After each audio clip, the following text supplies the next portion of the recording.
I think Song's going to come back with a bang. Newcastle have been shocking at the start of the season. Alan Shearer, if he had hair, would have been pulling it out on Match of the Day.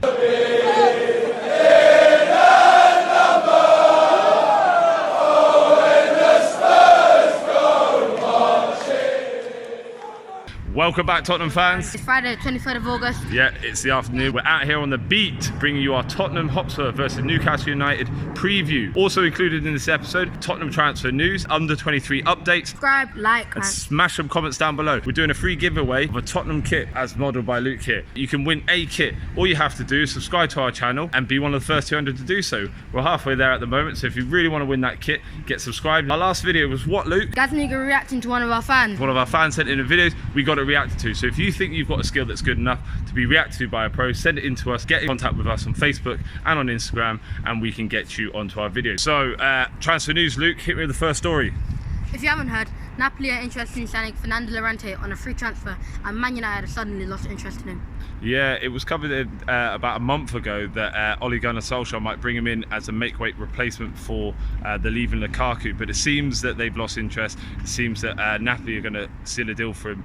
Looking towards Monday for confirmation on that, right, Luke? Second story seems like Marcus Edwards, once likened to Lionel Messi by Pochettino, might be on his way out of the club, looking that he might be securing a move to Udinese before the window closes. It's a real shame, some people might say, about our emerging talents, but there have been reports about his attitude in training.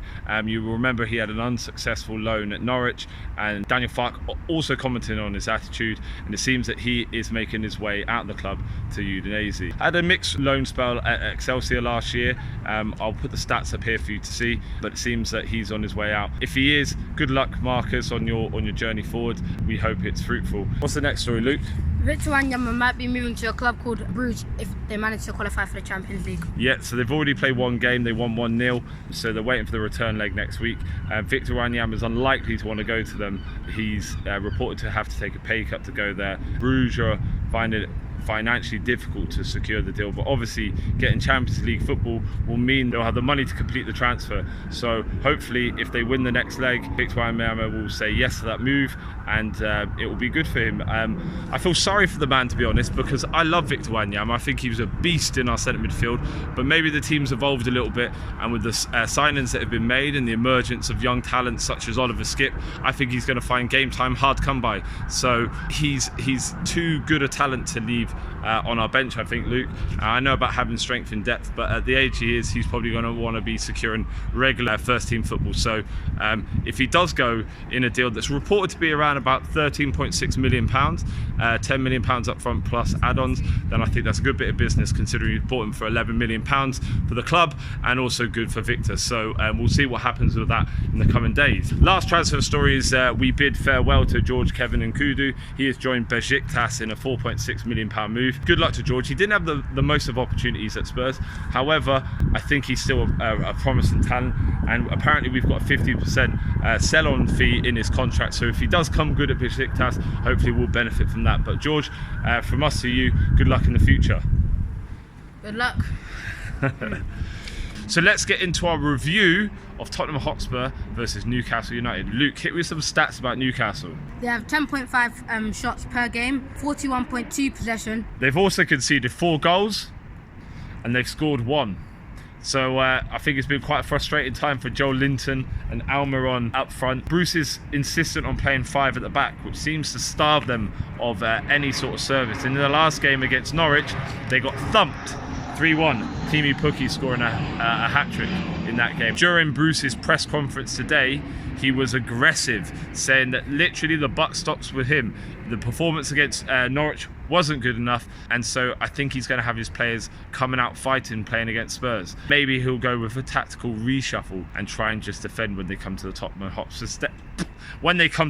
Hotspur Stadium. Other news for Newcastle: Isaac Hayden is reportedly interested in signing a new contract with the club, but he has made a condition to Mike Ashley, being that he wants to feel valued at the club, and also he wants assurances that the club are going to be moving forward, whatever that means. I think everybody wants their club to move forward.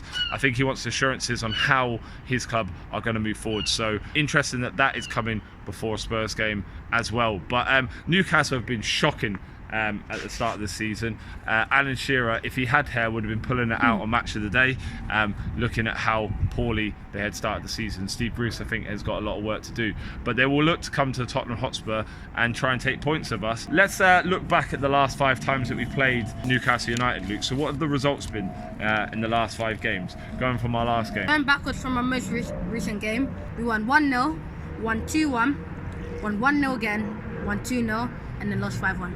Okay, so you have to go back to the 15th of May 2016, and people remember that season where we totally capitulated against Newcastle United on the last game of the season, losing 5-1. So head to head, we've played them 190 times.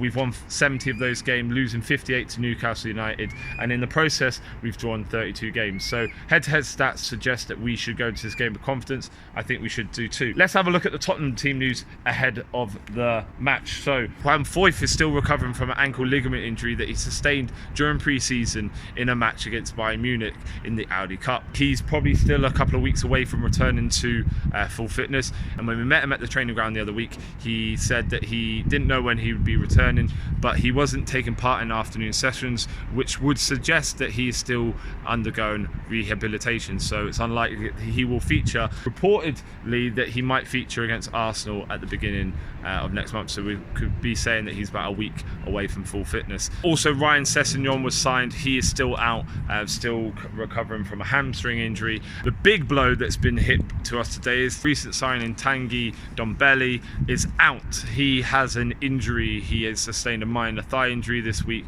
and the club's official Twitter account tweeted that he will not be taking part, which is such a shame because his stats have been amazing for the start of this season. What that should allow, though, is Winks to take up his usual central partnership with Sissoko, but we'll talk a little bit about the team in a minute. And Son is back. Yeah, Son's back. We miss his goals. Last year he had an incredible assist and goal tally, and we miss him. He is just a threat having him in the team. He opens up space for so many other players. So really looking forward to Son being back. I think he's going to go straight into the team. I really do.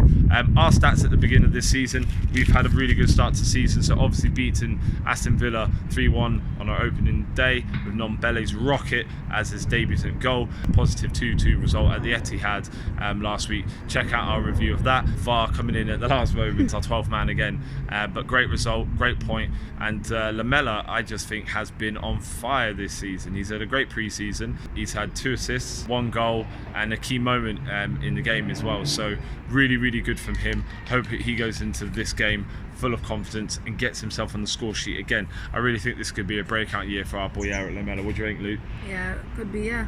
Could be, yeah. Before we get into the rest of the Tottenham news in this game, I think Luke's going to get you updated with our game for the under-23. So Luke, tell us about it. So you may have heard the under-23s lost to Derby County 2-1.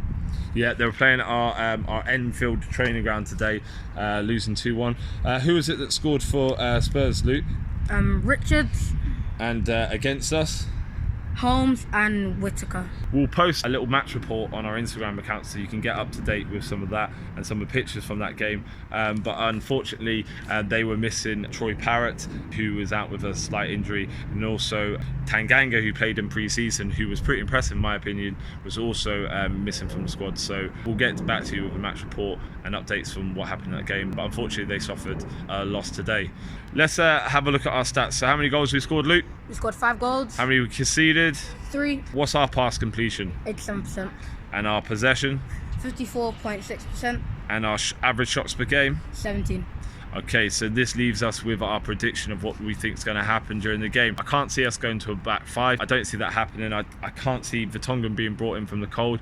Obviously, there's something going on there. I'd love to see him come back into the starting lineup, but I think Pochettino might start with Sanchez and Alderweireld at centre-back, as he has done in the last game. And I think it will be Rose and also Kyle Walker-Peters on the right and left back. So that would leave you with probably Sissoko and Winksy in midfield, with Eriksson, Heung-min, Son and Lucas Moura, and I think Kane up top. It's unlikely I think Lo Celso will feature. Reading reports and hearing the press conference from Richard Pochettino today, he's talking about the difficulty of adjusting to Premier League, and although he is is training regularly and training hard.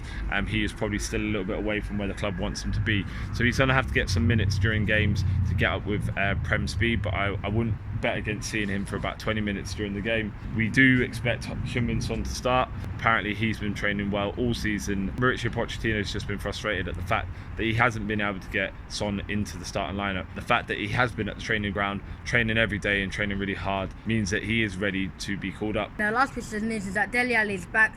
He's been training really well and he might have one more training session. Yeah, I think he's got one more training session to see if he can get himself back to be match fit, so ready for the game on Sunday. So we'll keep you posted with that.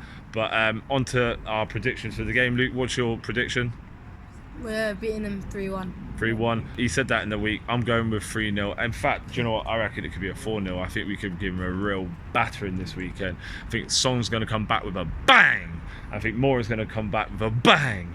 I'm just so excited for this season. I think this season we've got a team that is capable of competing for titles on all fronts. Probably going to get a lot of stick for this, but watch out, Premier League title. Here we come. Fact.